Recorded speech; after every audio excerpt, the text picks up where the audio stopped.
Welcome to the Mental Agility Training Series, where I am going to show you how to enhance your brain. This will give you greater control in your life. It will increase your chances of success at whatever you decide to pursue. You deserve this.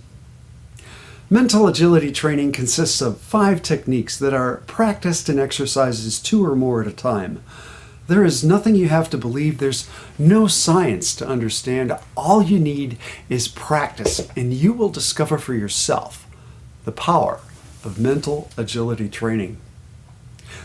This video, titled "Stick This in Your Head," introduces the technique of repetitive sound. Learning how to master this one takes some work, but when you do, it's soothing to your soul.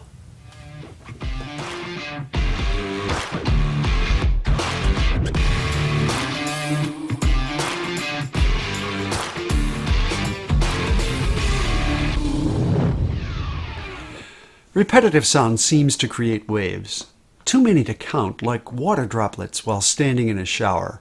The reverberations run back and forth through my head. It gives my mind a chance to switch gears with just enough distraction, but not too much. Repetitive sound is called a chant. The word or phrase repeated is called a mantra. To be effective, the mantra should be meaningful to you, and the chant practiced with sincerity. Chanting can be done out loud or silent, in a group or by yourself, set to a tune or expressed in a monotone. Everyone who tells you how to do this has their own set of rules. So many of them conflict. It probably doesn't matter what you call it, where, when, or how you do it, just that you do it a lot. To get the benefits of repetitive sound requires a critical number of repetitions, somewhere in the hundreds to thousands. I've got to be honest here. It gets frustrating at some point because there's a part of my mind that insists it's not going to work. The critical threshold is on the other side of that barrier. When I push through it, that is when the magic happens. It's a lot of effort, but the payoff is definitely worth it. Any number of really cool things might occur.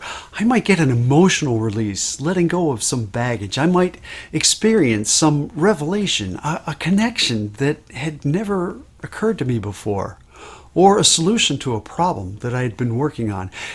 It might result in overwhelming bliss or a feeling of universal peace. Even if nothing amazing comes, I still feel calm and collected following a chanting session. I use a set of beads called a mala so I don't stop too soon. Using beads like these adds elements of action and touch to enhance the mental agility effects. If you want to buy one, they are sold on Amazon for less than $10. Make sure you get one that has knots in between the beads. If you want a quick video on how to use a mala, let me know in the comments section below. But you don't need beads. Instead, you can set a timer on your phone, maybe 5 to 10 minutes, depending on the length of the mantra. A standard chanting session has 108 repetitions, and for reference, in the exercise I'm about to share, I completed it in 8 minutes and 30 seconds. Before we get to the exercise, let me take a step back for a moment. So far in this series, I have shared the 5 techniques of mental agility training. These techniques comprise only the first half of the Agility for Life model.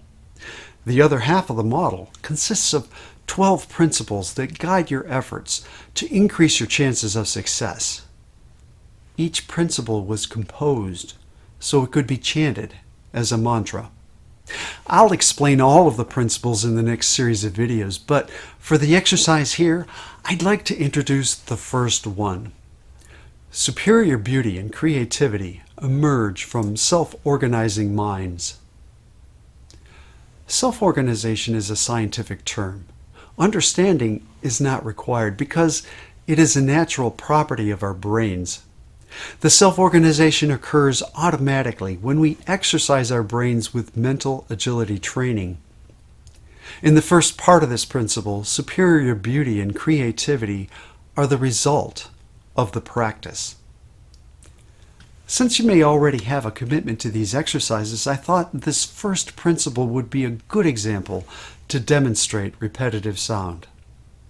Before you start, find a place where you can be alone so you won't disturb others with the sound. You can practice chanting with your eyes open, looking at the mantra until it is memorized. Take a screenshot or write it down so you will have it for reference.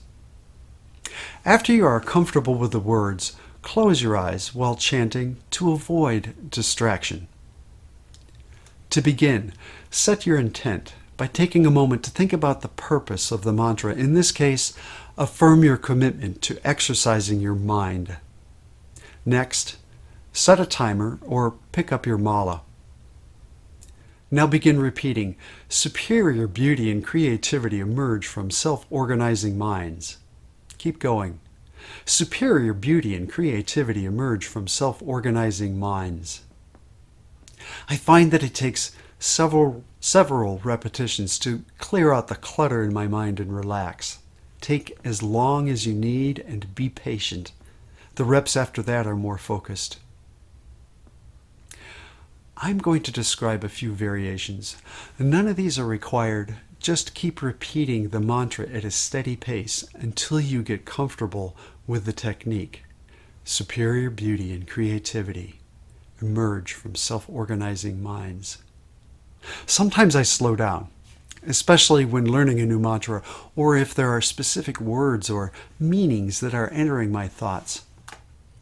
Superior beauty and creativity emerge from self-organizing minds. Once I've learned the mantra and feel really comfortable with the pronunciation, I might increase my pace.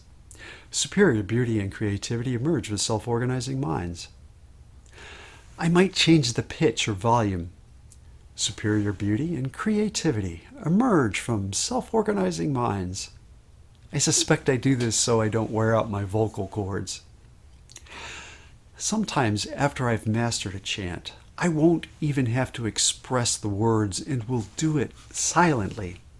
At this point, I can chant anywhere, any place, anytime.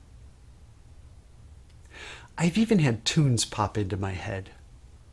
Happy Birthday is a song that is universal. Superior beauty and creativity emerge from self-organizing minds. I know it sounds silly, but I might sing that for a whole session if I'm so inclined. The whole point of these variations is to help you keep going. It is not in how you chant, just that you chant. When the timer goes off or you reach the end of your beads, the session is complete. A single mantra should be repeated over multiple sessions, ideally covering at least 1,000 times. Just like the mental agility technique of intention, repetitive sound also has 3 phases in its life cycle. First, selecting a mantra and setting the objective. Next, affirming the chant, checking to see if there are any changes that would help improve it. Finally, discarding the chant if the objective has been reached or it no longer serves its purpose. If a chant is not working for you, by all means, let it go and select another. Chanting is traditionally done in a religious context. The classic mantra is a single word, Om, the Sanskrit term for God. Hindus and Buddhists have repetitive sound down to an art.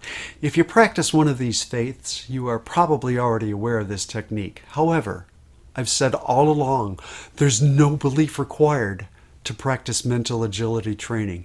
You can and should pick a mantra that is relevant to your current circumstances. For example, last year I was in a slump. I set an intention to reduce my procrastination. I was given the mantra, do things now so you don't have to do them later. This chant was very successful and over the course of 3 weeks helped me to effectively change my behavior. My wife still smiles when she hears that phrase. The bottom line: always practice repetitive sound with sincerity, and when your brain says enough, do some more. Chant with a timer on your phone or a set of counting beads to ensure you don't stop too soon. You can select any word or phrase to repeat, as long as it is meaningful and matches an intent. Repetitive sound is a powerful tool. If you are able to learn how to do it, I promise you will be delighted with the results.